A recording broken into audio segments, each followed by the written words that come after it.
given the strong profitability of the GCC banks, we think that the shock in oil price COVID-19 will be rather a profitability event rather than a capital event, meaning that we don't think that the rated banks will start depleting their capital. We think it's going to have an impact on their profitability. Profitability will definitely go down, but we don't think that they will reach the point where they will start to dent their capital base.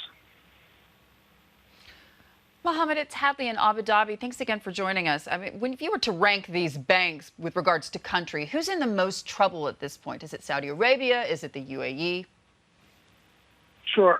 I think the most exposed would probably be Bahrain and Oman. I think for both countries, there is an economic shock. There's a limited capacity of the government to support the banks if the shock proves to be longer than expected or of a higher magnitude than expected.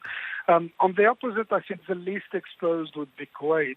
I think Kuwaiti banks have been accumulating provision before the crisis. The government support is there. The government has the capacity and the willingness to extend support. Qatar is also a country that I would put in the same bucket as Kuwait, given the strong state footprint in the economy and the long and strong track record of support. And then in between these countries, you would have Saudi Arabia and the UAE. I think in the UAE, the real estate sector has been under tremendous pressure for the past 3 years, and we now expect this pressure to continue, which will add to the pressure on the asset quality indicators of the banking system. And you add to that also the pressure that is coming from the hospitality and the retail sector now. In Saudi Arabia, it's rather the contracting sector that has been under pressure.